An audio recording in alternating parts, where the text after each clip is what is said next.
अच्छा, कल जो हमारा सेशन हुआ था, सेशन नंबर 7, ये उसका लेक्चर नंबर 2 है। ठीक है, सेशन नंबर 7 के अंदर दो टॉपिक्स मैंने आप लोगों के लिए रखे हैं।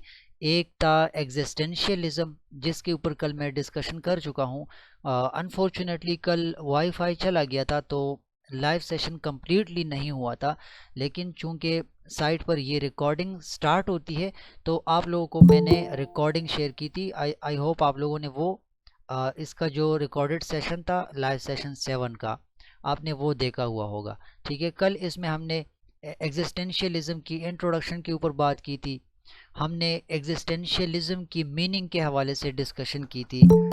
फिर एग्जिस्टेंशियलिज्म के जो कोर प्रिंसिपल्स हैं उनको हमने डिस्कस किया था। इसके अलावा एजुकेशन के अंदर एग्जिस्टेंशियलिज्म की जो फिलॉसफी है, उसके जो एम्स हैं, वो हमने डिस्कस किए थे। फिर हमने इस फिलॉसफी के अंदर रोल ऑफ टीचर क्या होता है उसको डिस्कस किया था। उसके बाद 6 नंबर point, role of student. Student का क्या रोल होता है एग्जिस्टेंशियलिज्म के अंदर, ये कल हम डिस्कस कर चुके हैं। फिर कौन से टीचिंग मेथड्स हैं जहां पर एग्जिस्टेंशियलिज्म को देखा जा सकता है या जिनके थ्रू एग्जिस्टेंशियलिज्म को इम्प्लीमेंट किया जा सकता है, या जहां पर एग्जिस्टेंशियलिज्म होल्ड करता है, तो वो टीचिंग मेथड्स हमने डिस्कस किए थे। फिर क्लासरूम के अंदर दो एग्जाम्पल्स डिस्कस किए थे हमने, और इसके बाद हमने इसके ऊपर जो तनकीद होती है, क्रिटिसिज्म, उसके ये 3 पॉइंट्स डिस्कस किए थे। फिर आखिर में कंक्लूजन थी। अच्छा, आज का जो लेक्चर है ये सेशन नंबर 7 का ही सेकंड पार्ट है। इसमें हम डिस्कस करेंगे प्रोग्रेसिविज्म को। और आप सब अभी से नोट कर लें कि प्रोग्रेसिविज्म का टॉपिक पीडागोजी के अंदर, और ये जो इज़म वाले टॉपिक्स हैं, ठीक है, नेचुरलिज्म, प्रोग्रेसिविज्म, कंस्ट्रक्टिविज्म, कल जो टॉपिक डिस्कस किया था एग्जिस्टेंशियलिज्म, इन सारे इज़म वाले के टॉपिक्स के अंदर ये प्रोग्रेसिविज्म का टॉपिक काफ़ी इम्पॉर्टेंट है। अक्सर औकात पूछा जाता है कि प्रोग्रेसिविज्म की जो फिलॉसफी है ये किसने बनाई थी या किसने शेयर की थी, इंट्रोडक्शन किसने की थी, किस बंदे ने इंट्रोड्यूस किया था। तो आज वो भी हम सीख लेंगे। इम्पोर्टेंस के हवाले से आपको ये पॉइंट्स दिए कि किसी ने इसको मिस नहीं करना, चाहे लाइव सेशन के अंदर हो या चाहे इस सेशन की जो रिकॉर्डिंग हो रही है साइड में, वो आपने कोई मिस नहीं करना। ठीक है, लाइव सेशन के अंदर आपको आज क्लियर कर लूँगा। इसके ऊपर एमसीक्यूज भी आते हैं, इंटरव्यूज़ के अंदर भी आपसे क्वेश्चंस पॉसिबल हैं, हो सकते हैं। तो सबसे पहले हम इसको थोड़ा सा इंट्रोड्यूस कर लेते हैं। देखिए, प्रोग्रेसिविज्म, इज़म वाले जितने टॉपिक्स हैं आप लोगों ने याद रखना है कि ये सारे के सारे हमारे साथ पेडागोजी में फ़िलोसफीज़ हैं। ठीक हो गया। तो प्रोग्रेसिविज्म भी एक फ़िलोसफी है। ये कौन सी फ़िलोसफी है? इसका मेन फोकस चाइल्ड की तरफ जाता है, चाइल्ड सेंटर्ड, जहाँ पर आपका मेन फोकस स्टूडेंट हो, जहाँ पर आपका मेन फोकस लर्नर हो। ये फिलॉसफी प्रोग्रेसिविज्म इस चीज़ को टारगेट करती है। जोर किस चीज़ के ऊपर इसका जाता है? Learning by doing and problem solving. अब ये दो टर्म्स हैं, लर्निंग बाय डूइंग। यहाँ पर करके दिखाने से जो लर्निंग होती है, ठीक है, या फिर जो बच्चे खुद करते हैं तो लर्निंग उनकी उस वजह से होती है। आसान अल्फाज में, जब स्टूडेंट कोई प्रैक्टिकल काम करता है तो रियल लर्निंग उस टाइम पे होती है। तो ये इस चीज़ के ऊपर एम्फासाइज करता है। सेकंड है प्रॉब्लम सॉल्विंग। हमारा जो एजुकेशन सिस्टम है उसके अंदर अगर आप देख लें, ज़्यादा टारगेट कैरिकुलम का प्रॉब्लम सॉल्विंग ही है। क्योंकि आपको किसी भी लेसन के अंदर पहले कोई एग्जाम्पल्स दिए होंगे, फिर एक लंबा चौड़ा एक्सरसाइज होगा जहाँ पर प्रॉब्लम्स होंगे। आपने एग्जाम्पल्स से जो चीज़ सीख ली, जो एजुकेशन आपने एग्जाम्पल से सीख ली, जो चीज़ आपने वहाँ से लर्न कर ली, अब उसको आपने इम्प्लीमेंट करके नेक्स्ट एक्सरसाइज के अंदर जो प्रॉब्लम्स होंगे उनको सॉल्व करना होगा। सो हमारा करिकुलम भी प्रॉब्लम सॉल्विंग को ही फोकस में रखता है। या जो सारा करिकुलम हमारा है उसको अगर आप देख लें तो वो इस चीज़ के ऊपर बेस करता है। एक हो गया लर्निंग बाय डूइंग और दूसरा हो गया प्रॉब्लम सॉल्विंग। ये जो फिलॉसफी है प्रोग्रेसिविज्म की, ये फिलॉसफी है चाइल्ड सेंटर्ड एजुकेशनल फिलॉसफी। ठीक हो गया। इसका जो एम्फसाइज है, जो ये किसी चीज़ को टारगेट करता है, वो कौन कौन से हैं? एक हो गया लर्निंग बाय डूइंग, दूसरा हो गया हमारे साथ प्रॉब्लम सॉल्विंग। क्लियर हो गया? तो इसको आपने याद रखना है। सिंपल डेफिनेशन है, it developed as a reaction against traditional rigid bookish education. हमारे पास जो पुराना आप करिकुलम कह लें या सारा का सारा मिला के एजुकेशन कह लें, जिसमें मेन फोकस मतलब सिर्फ किताबें थी कि बच्चों को किताबी कीड़ा बना दो, एक रिजिड करिकुलम था, एक ट्रेडिशनल सिस्टम का एजुकेशन था, एक ट्रेडिशनल करिकुलम था, ये उसके खिलाफ एक फिलॉसफी बनाई गई है।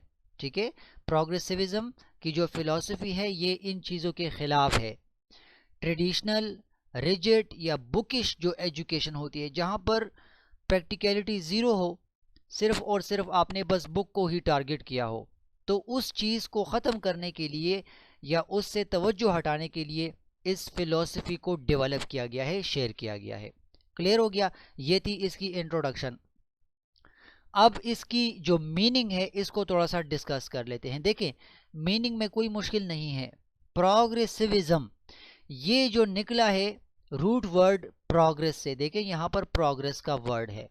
ठीक है, अब प्रोग्रेस का क्या मतलब है कि आगे जाना, ग्रोथ करना, बढ़ोतरी करना। क्लियर हुआ? इसका जो मेन फोकस है प्रोग्रेस के ऊपर है। It beliefs education must prepare learners for changing society. अब ग्रोथ सोसाइटी के अंदर बच्चे की होगी, वो जिस मुआशरे में है, ठीक है, उसके अंदर उसकी ग्रोथ के हवाले से हम बात करेंगे। तो एक ऐसी एजुकेशन हमने उनको प्रोवाइड करनी है जो उनको प्रिपेयर करे, किन को? लर्नर्स को तैयार करे। किस चीज़ के लिए? एक चेंजिंग सोसाइटी के लिए। देखिए, हमारा अभी जो एजुकेशन सिस्टम है वो भी किसी हद तक रिजिड है, बुकिश है काफ़ी ज़्यादा। आजकल फॉरेन एजुकेशन सिस्टम को आप देख लें थोड़ा सा, वो लोग क्या कर रहे हैं, वो वक्त के साथ चेंज हो चुके हैं।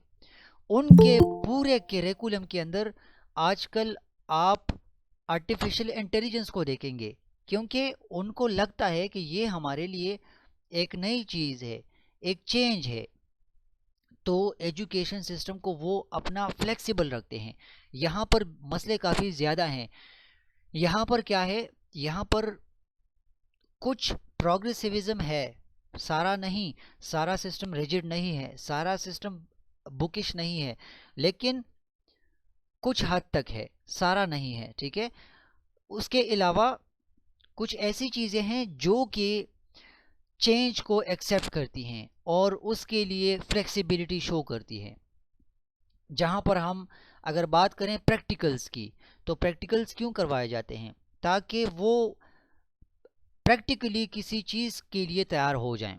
ठीक है, तो प्रोग्रेसिविज्म की जो फिलॉसफी है, इसका मेन बिलीव किस चीज़ के ऊपर है? एक ऐसे एजुकेशन सिस्टम के ऊपर जो कि लर्नर्स को प्रिपेयर करे एक चेंजिंग सोसाइटी के लिए।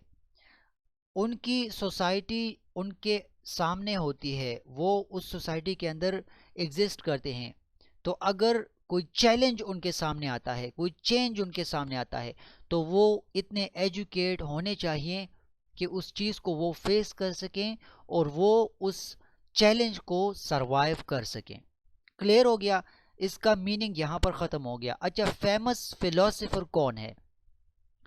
प्रोग्रेसिविज्म का जो बाप है यानी अबू, वो है जॉन डीवे। अक्सर एमसीक्यूज में पूछा जाता है कि जॉन डीवे को हम पीडागोजी के अंदर किस वजह से जानते हैं।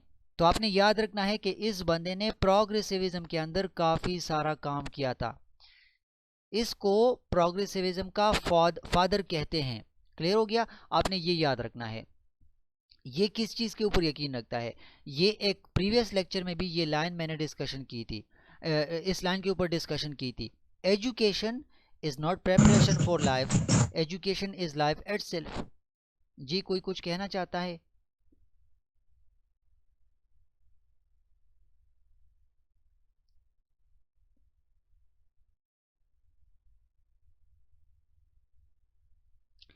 ये कहता है कि एजुकेशन, ये लाइन मैं पहले लेक्चर्स के अंदर डिस्कस कर चुका हूँ कि एजुकेशन का मतलब ये नहीं है कि ज़िंदगी के लिए स्टूडेंट्स को तैयार किया जाए, बल्कि पूरा जो एजुकेशन है वो ख़ुद से एक ज़िंदगी है। ठीक है, ये लाइन आपने याद रखनी है, कहीं पर पूछी जा सकती है। अच्छा, ये हो गया इसको मीनिंग ऑफ प्रोग्रेसिविज्म के हवाले से जो डिस्कशन थी। कोई कंफ्यूजन हो इंट्रोडक्शन के अंदर या मीनिंग के अंदर, आपका जनरल कोई क्वेश्चन हो या इन्हीं पॉइंट्स के अंदर कोई कंफ्यूजन हो तो आप लोग मुझसे पूछ सकते हैं, मैं आंसर कर लूँगा। कोई कंफ्यूजन हो तो आप लोग मुझे बता सकते हैं।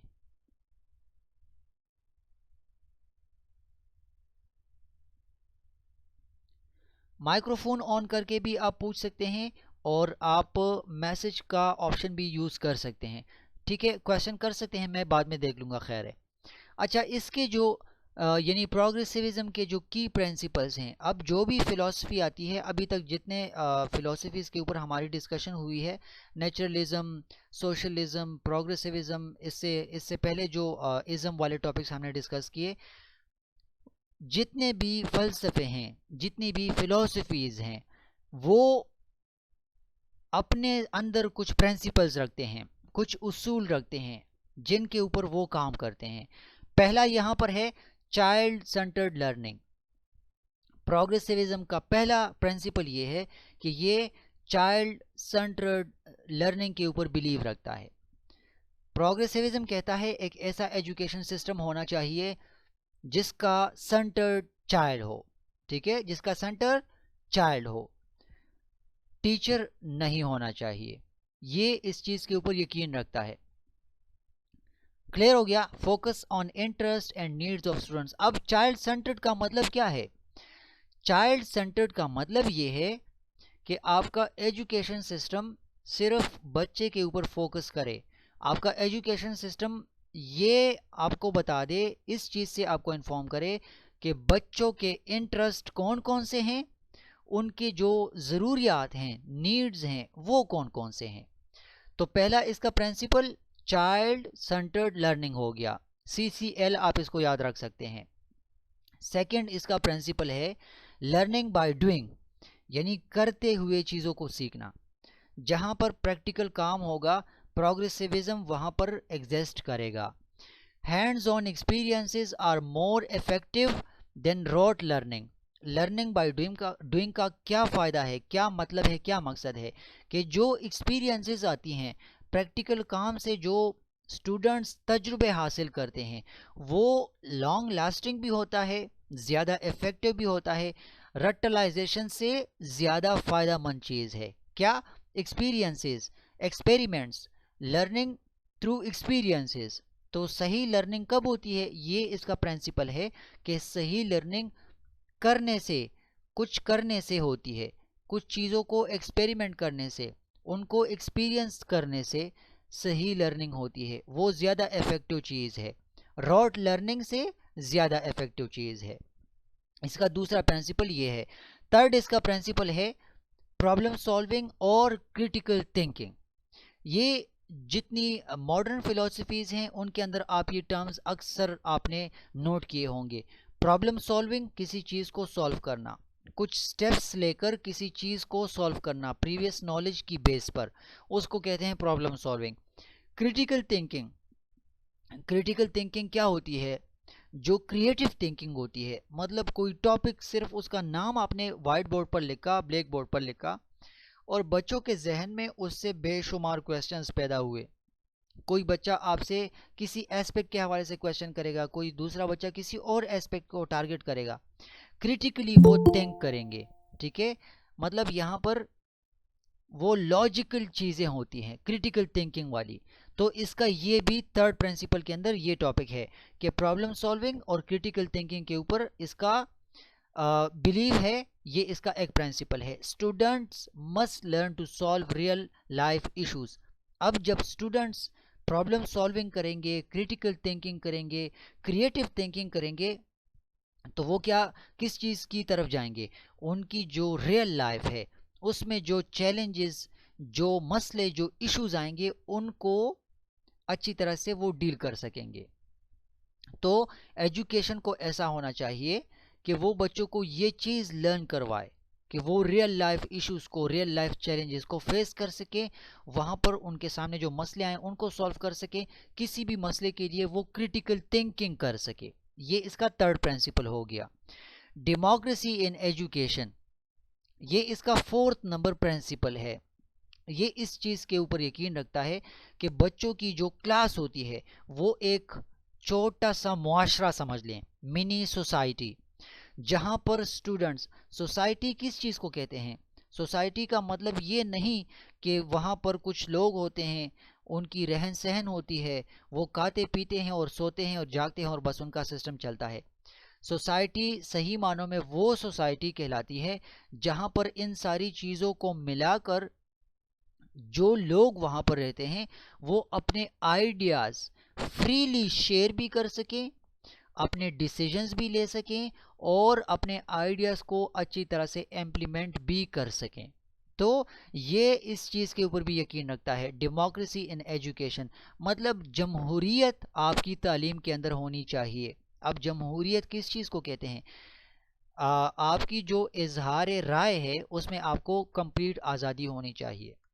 ठीक है, तो क्लासरूम को ये एक छोटा सा मुआशरा, मिनी सोसाइटी के तौर पर कंसिडर करता है जहां पर स्टूडेंट्स अपने आइडियाज़, अपने ओपिनियंस फ्रीली शेयर करते हैं या शेयर करेंगे। तो इसका ये फोर्थ नंबर प्रिंसिपल हो गया प्रोग्रेसिविज्म का। फिफ्थ नंबर प्रिंसिपल आप इसका देख लें, सोशल डेवलपमेंट। ऊपर हमने बात की मिनी सोसाइटी, तो सोशल डेवलपमेंट भी उसी से रिलेट कर लें आप। Education must prepare children to live in a democratic society, वही टर्म यहाँ पर आप यूज़ कर सकते हैं। जैसे वो क्लास में लर्निंग करते हैं through idea sharing, through opinion sharing, ठीक है, और एक दूसरे की आइडियाज़ को रेस्पेक्ट देते हैं। ये इसका प्रिंसिपल है फोर्थ नंबर, डेमोक्रेसी के हवाले से हमने बात की। तो यहाँ पर सोशल डेवलपमेंट के अंदर भी ये कहता है, इसका एक उसूल है कि आपका जो एजुकेशन सिस्टम है उसे लाजमी तौर पर बच्चों को ऐसा तैयार करना चाहिए जो कि एक आज़ाद, जहाँ पर उनको आज़ादी हासिल हो अपने आइडियाज़ शेयर करने के लिए, अपने ओपिनियंस शेयर करने के लिए, उनको सही मानों में इम्प्लीमेंट करने के लिए। कहाँ पर? सोसाइटी में। ठीक है, ये इसका प्रिंसिपल है फिफ्थ नंबर। सोशल डेवलपमेंट को ये फोकस में रखता है। क्लियर हो गया? ये सारी डिस्कशन थी इसके जो की प्रिंसिपल्स हैं प्रोग्रेसिविज्म के। अगर प्रोग्रेसिविज्म के प्रिंसिपल्स, प्रोग्रेसिविज्म की मीनिंग या फिर इसकी इंट्रोडक्शन में अभी तक जितनी डिस्कशन हमने की, कोई भी मसला किसी को हो तो आप लोग मुझे बता सकते हैं, मैसेज कीजिए या माइक्रोफोन ऑन कीजिए please.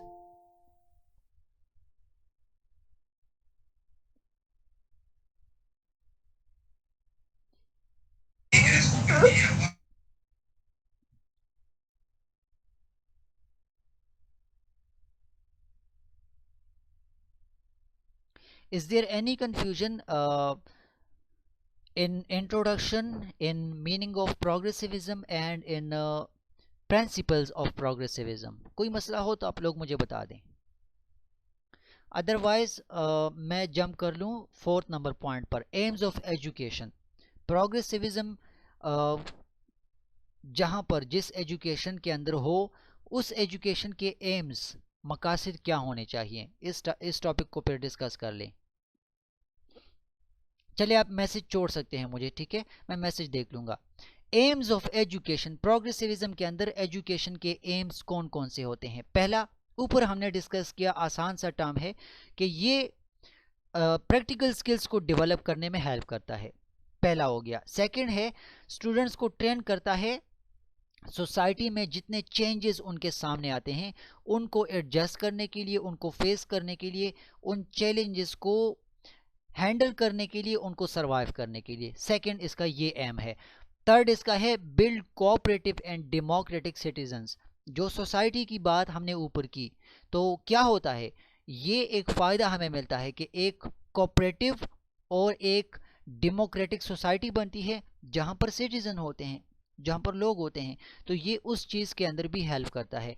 Promote life long learning, तो जहाँ पर हम बात करेंगे प्रैक्टिकल स्किल्स की, एक्सपेरिमेंट्स की, एक्सपीरियंसेस की, डेमोक्रेसी की, कोऑपरेटिव लर्निंग की, प्रॉब्लम सॉल्विंग की, क्रिएटिविटी की, क्रिएटिव थिंकिंग की, क्रिटिकल थिंकिंग की, तो वहाँ पर जो लर्निंग होगी वो लॉन्ग लास्टिंग, लाइफ लॉन्ग होगी। ये उस चीज़ को प्रोमोट करता है और उस चीज़ में हमारी हेल्प करता है। काफ़ी आसान से पॉइंट्स हैं, ये इसके एम्स हैं एजुकेशन के अंदर, प्रोग्रेसिविज्म के एम्स एजुकेशन के अंदर, ठीक है, या एजुकेशन के एम्स प्रोग्रेसिविज्म की थ्रू की वजह से।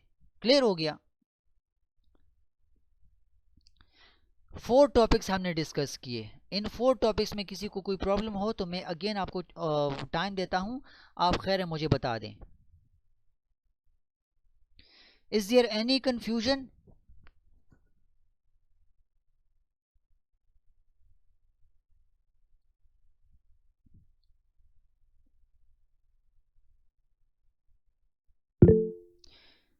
अच्छा okay, role of teacher. Progressivism के अंदर टीचर का क्या रोल होता है? जैसे कुछ फ़लसफ़े, कुछ फ़िलॉसफ़ीज़ हमने प्रीवियस लेक्चर्स में डिस्कस की थी, वहाँ पर हमने गाइड और फैसिलिटेटर के ये टर्म्स देखे थे। तो गाइड का मतलब क्या है कि टीचर डिक्टेटरशिप नहीं करेगा, वो हुक्म नहीं देगा, हाँ वो फैसिलिटेट करेगा, वो गाइड करेगा, ठीक है। Not an authority figure, teacher authoritative नहीं होगा, हुक्म नहीं चलाएगा कि ये काम करो, ये करो, ये करो।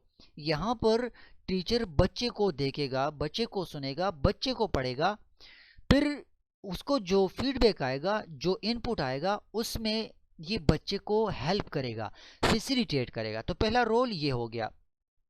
सेकंड है create situation for problem solving.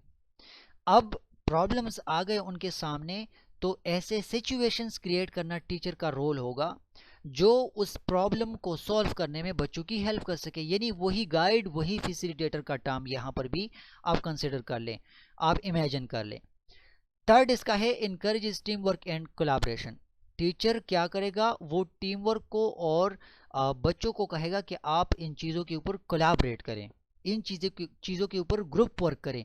Team work को इनकरेज करने वाला बंदा बनेगा कौन? टीचर। तो ये 3 पॉइंट्स थे रोल ऑफ टीचर के लिए, यानी टीचर ने ये सारे काम करने हैं, टीचर का ये रोल होगा। क्लियर हुआ? कोई कंफ्यूजन तो नहीं? काफ़ी दफ़ा प्रीवियस फिलोसफीज़ के अंदर हम इस चीज़ को डिस्कस कर चुके हैं। यहाँ पर स्टूडेंट का क्या रोल होगा प्रोग्रेसिविज्म के अंदर? पहला, चूंकि यहाँ पर प्रैक्टिकलिटी है, तो ये एक एक्टिव पार्टिसिपेंट होगा, पैसिव नहीं होगा, एक्टिवली पार्टिसिपेट करेगा। पहला रोल स्टूडेंट का ये होगा। दूसरा, रियल लाइफ प्रोजेक्ट्स और एक्टिविटीज़ बच्चों के सामने आएंगी तो उनके ऊपर काम करना बच्चे का रोल होगा। सेकंड पॉइंट इसका ये है, works on real life projects and activities. Third इसका है, ये लर्निंग करेगा क्वेश्चनिंग से, क्रिटिकल थिंकिंग की वजह से, प्रॉब्लम सॉल्विंग की वजह से, एक्सपेरिमेंटिंग की वजह से, और बाद में किसी टॉपिक के ऊपर रिफ्लेक्ट करने की वजह से। तो ये रोल्स जब होंगे तब बच्चा सीखेगा। ये किसी स्टूडेंट के जो रोल्स हैं उसके हवाले से वो पॉइंट्स मैंने आपके सामने रखे हुए हैं। Is there any confusion? कोई मसला हो तो आप लोग मुझे बता सकते हैं। कोई मसला हो तो आप लोग मुझे बता सकते हैं।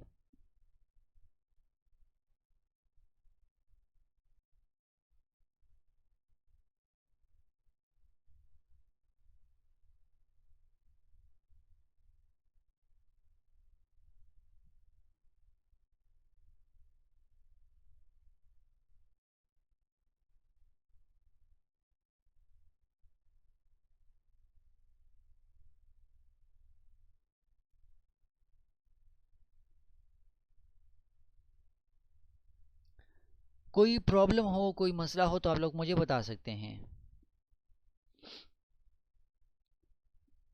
अच्छा, टीचिंग मेथड्स कौन कौन से होने चाहिए जहाँ पर प्रोग्रेसिविज्म को हम ऐसा कह लें कि हम इम्प्लीमेंट कर सकते हैं, या जहाँ पर प्रोग्रेसिविज्म होल्ड करता है, एग्जिस्ट करता है। कौन कौन से टीचिंग मेथड्स हो सकते हैं? पहला है प्रोजेक्ट मेथड, इसको हम अच्छा खासा एक लेक्चर के अंदर डिस्कस कर चुके हैं। दूसरा यहाँ पर है एक्टिविटी बेस्ड लर्निंग, ठीक है, इसको भी हम प्रीवियस सेशन के अंदर डिस्कस कर चुके हैं। ये सारे वो टीचिंग मेथड्स हैं जिनके थ्रू हम प्रोग्रेसिविज्म को इम्प्लीमेंट कर सकते हैं। प्रोग्रेसिविज्म को हम यहाँ पर अच्छा देख सकते हैं, क्योंकि यही वो सारे मेथड्स हैं जो प्रोग्रेसिविज्म को इम्प्लीमेंट करते हैं।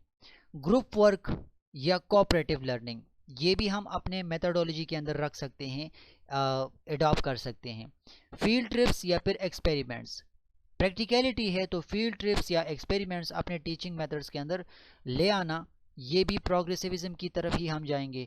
और आखिर में है प्रॉब्लम सॉल्विंग मेथड, PSM, ये भी वही टीचिंग मेथड है जिसमें प्रोग्रेसिविज्म को अच्छा खासा देखा जा सकता है। ये सारे टीचिंग मेथड्स हम प्रीवियस सेशंस के अंदर डिस्कस कर चुके हैं। अगर किसी को क्लियर नहीं तो सेशन आप देख लें, प्रीवियस रिकॉर्डेड आपको प्रोवाइड किए हैं, ये सारे मेथड्स वहाँ पर मैंने क्लियर किए हुए हैं। ठीक हो गया, ये हो गया 7 नंबर पॉइंट, टीचिंग मेथड्स प्रोग्रेसिविज्म के लिए कौन कौन से हो सकते हैं। ये सारे वो टीचिंग मेथड्स हैं।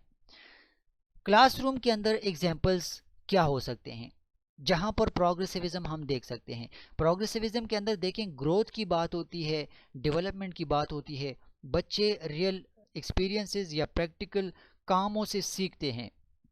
तो एक एग्जाम्पल ये हो सकता है कि instead of memorising plant parts, आप कोई टॉपिक्स पढ़ा रहे हैं जिसमें आपका main SLO, student learning outcome, आपका ये है कि बच्चे प्लांट्स के जितने पार्ट्स हैं उनको अच्छी तरह से सीख लें। तो बजाय इसके कि आप उसको कहें कि बच्चे इसको याद कर लो, मैं वाइट बोर्ड पर लिखता हूँ, मुंशी बन जाओ, मेरे पीछे लिख लो ये सारी चीज़ें, ठीक है, और इनको याद कर लो, मेमोराइज कर लो, रट्टा लगा लो। बजाय इसके आप ऐसा करें, स्टूडेंट को प्लांट्स प्रोवाइड करें और उनको आपके स्कूल में जो चमन होगा, जो गार्डन होगा, वहाँ पर उनको कहें कि इसको लगाएं, इसको उगाएं। तो रियल एक एक्सपेरिमेंट हो जाएगा, वो उसकी ग्रोथ को ऑब्जर्व करेंगे और जो पार्ट्स होते हैं प्लांट के उनको अच्छी तरह से आइडिया हो जाएगा। आप फिर बुक उठा लो और जो जो पार्ट्स उनके सामने आएंगे वो उनको अच्छी तरह से ऑब्जर्व कर सकेंगे। तो ये एक एग्जांपल हो गया प्रोग्रेसिविज्म का क्लासरूम के अंदर। सेकंड आप देख लें, सोशल स्टडी का सब्जेक्ट है, students visit a local community office to learn about democracy in action. अब आप बच्चों को एक टॉपिक पढ़ाते हैं कि डेमोक्रेसी इन एक्शन, ठीक है, या डेमोक्रेसी का कोई टॉपिक, या आप अपनी तरफ से, मैं आपको कोई एग्जांपल देता हूं, आप लाहौर मीनार पाकिस्तान के हवाले से बच्चों को उसकी तारीख पढ़ा रहे हैं, तो इंस्टेड के आप बच्चों को किताब में उसके तारीख के हवाले से, उसकी हिस्ट्री के हवाले से टॉपिक्स देते जाएं और वो आपके पीछे पढ़ते जाएं, तोती बन जाएं, ठीक है, और फिर आप बोर्ड पर लिख दें, फिर बच्चे भी मुंशियों की तरह वाइट बोर्ड से या ब्लैक बोर्ड से चीज़ों को नोट कर लें। इंस्टेड उनको एक विजिट करा दे वहाँ पर मीनार पाकिस्तान का, और जो बुक में है वो चीज़ें वहाँ पर उनको दिखाएं, तो ऑब्जर्वेशन उनकी अच्छी होगी, रियल लाइफ ऑब्जर्वेशन करेंगे वो, एक एक्सपेरिमेंट हो जाएगा, एक एक्सपीरियंस उनको मिल जाएगा, तो वो अच्छी तरह से long lasting life long learning कर सकेंगे। ठीक है, तो ये क्लासरूम के अंदर इसके एग्जाम्पल्स हैं। ठीक हो गया। इज देयर एनी कंफ्यूजन जितने टॉपिक्स आज हमने डिस्कस किए?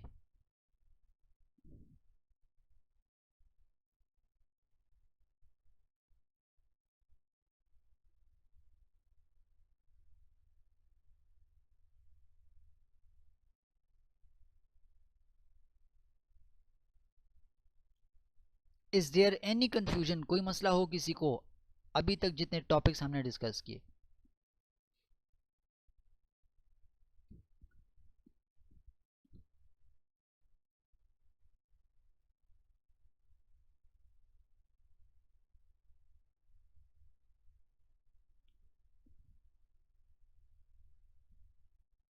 अच्छा ओके, प्रोग्रेसिविज्म के ऊपर कौन कौन सी तनकीद होती है, कौन कौन से क्रिटिसिजम्स इसके ऊपर आते हैं। एक तो ये कि इसका ज़्यादा फोकस प्रैक्टिकलिटी के ऊपर है, ज़्यादा बल्कि सारा फोकस एक्टिविटीज़ के ऊपर जाता है। तो ये एक तरह से स्टडी के अंदर जो सीरियसनेस होती है उस चीज़ को रिड्यूस करता है। देखें, सही लर्निंग कब होगी, जब आप किसी टॉपिक को देखते हैं बुक्स के अंदर, ठीक है, उसको स्टडी करते हैं, फिर आपके माइंड में क्वेश्चंस आते हैं कि ये रियल में कैसे होगा। तो साथ में आपकी स्टडी भी हो जाती है, और फिर जब आप रियल में उस चीज़ को एक्सपेरिमेंट करते हैं, एक्सपीरियंस करते हैं, तो तब आपकी लर्निंग होगी सही तरह से। तो इसका ज़्यादा फोकस जो है वो एक्टिविटीज़ की तरफ जाता है, जो कि ये इसके ऊपर तनकीद होते हैं। तनकीद का मतलब ये नहीं कि मतलब ये फ़िलोसफी ख़त्म हो जाएगी, ये गलत भी हो सकते हैं, ये ठीक भी हो सकते हैं। तो फर्स्ट इसका है कि ये बहुत ज़्यादा एक्टिविटीज़ को टारगेट करता है, सारा फोकस इसका एक्टिविटीज़ के ऊपर है, जो कि ख़तरा है स्टडी में, ठीक है, सीरियसनेस ऑफ स्टडी को रिड्यूस कर लेता है। पहला इसका ये इसके ऊपर तनकीद होती है। दूसरा इसका है less emphasis on subject knowledge and discipline. वही स्टडी वाला टॉपिक यहाँ पर भी है। यहाँ पर आप प्रैक्टिकल्स करवाते हैं, एक्टिविटीज़ करवाते हैं, जहाँ पर डिसिप्लिन को मेंटेन करना बहुत मुश्किल हो जाता है। तो इसका एक भी ये तनकीद इसके ऊपर होती है, सब्जेक्ट नॉलेज और डिसिप्लिन का मसला काफ़ी ज़्यादा आता है। समटाइम्स उन जगहों पर या उस एजुकेशन सिस्टम में जो एग्ज़ाम ओरिएंटेड हो, जिसका मकसद जैसे हमारा पाकिस्तानी एजुकेशन सिस्टम है, ठीक है, वहाँ पर ये बहुत ज़्यादा मुश्किल या ऐसा कह लें मसले खड़े करता है, जहाँ पर आपका एग्ज़ाम ओरिएंटेड एजुकेशन सिस्टम हो। मतलब एजुकेशन एक साल के लिए, एक सेमेस्टर के लिए एक सिस्टम चलता है, फिर उनका फाइनल एग्ज़ाम होता है। तो अक्सर बहुत ज़्यादा एक्टिविटीज़, बहुत ज़्यादा प्रैक्टिकल वर्क वो बच्चे फिर वहाँ एग्ज़ाम के अंदर उसको शो नहीं करवा सकते, ठीक है। ये इसके ऊपर एक तनकीद होती है, और ऐसा है भी। बहुत ज़्यादा प्रैक्टिकल बंदा जो होगा, आप उसको कह लें कि किसी टॉपिक के ऊपर थ्योरी तो लिख लो या एक पैराग्राफ लिख लो, वो बहुत मुश्किल से लिखेगा, ठीक है। तो ये इसका थर्ड क्रिटिसिज्म का पॉइंट इसके ऊपर हो गया कि ये उन एजुकेशन सिस्टम में बहुत मसले खड़े करता है, जिसका जो एग्ज़ाम सिस्टम जहाँ पर हो एजुकेशन सिस्टम में, वहाँ पर बहुत ज़्यादा मुश्किल है इसको इम्प्लीमेंट करना। क्लियर हो गया। ये इसके ऊपर क्रिटिसिज्म के लिए 3 पॉइंट्स मैंने आपके सामने रखे हैं। अच्छा, कंक्लूजन पर आते हैं। बल्कि कंक्लूजन पर आने से पहले मैं आप लोगों को टाइम देता हूँ, कोई क्वेश्चन हो जनरल या इसी टॉपिक से रिलेटेड आप लोग मुझसे कर सकते हैं। कंक्लूजन के बाद ये टेबल मैं डिस्कस नहीं करूंगा, पीडीएफ में आपको शेयर कर दूंगा, आप उस पीडीएफ को, इसी पीडीएफ को आप देख लेना, क्लियर हो जाएगा, क्योंकि ये सारी चीज़ें मैं ऊपर लेक्चर के अंदर डिस्कस कर चुका हूँ।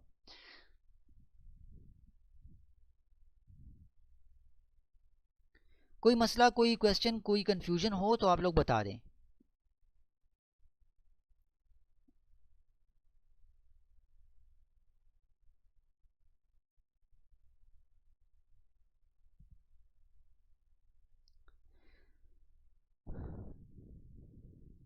अच्छा, हम जल्दी से इस चीज़ को डिस्कस कर लेते हैं, कंक्लूजन को, फिर वाइंड अप कर देंगे और आपको मैं टाइम दूंगा क्वेश्चंस करने के लिए।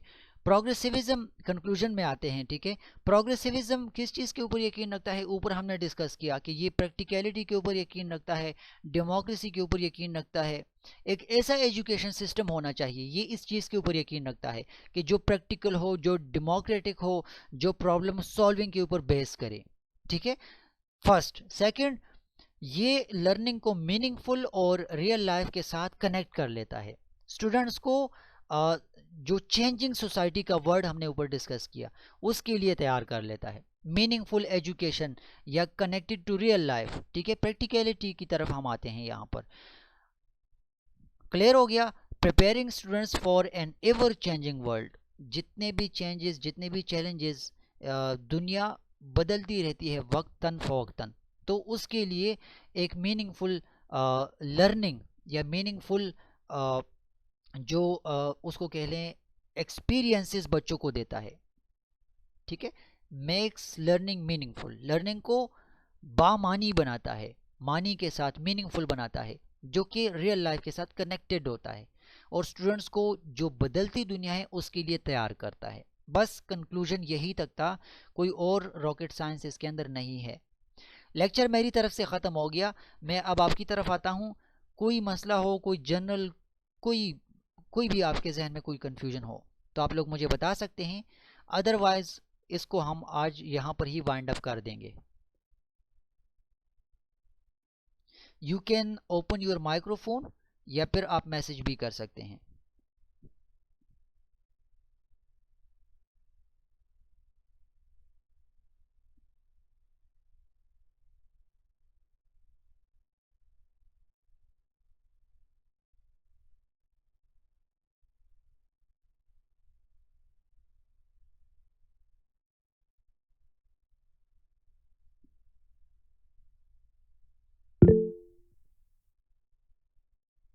You can open your microphone, आप अपना माइक्रोफोन ओपन करके भी क्वेश्चन कर सकते हैं, या कोई बंदा मैसेज करना चाहे तो मैसेज भी कर सकता है।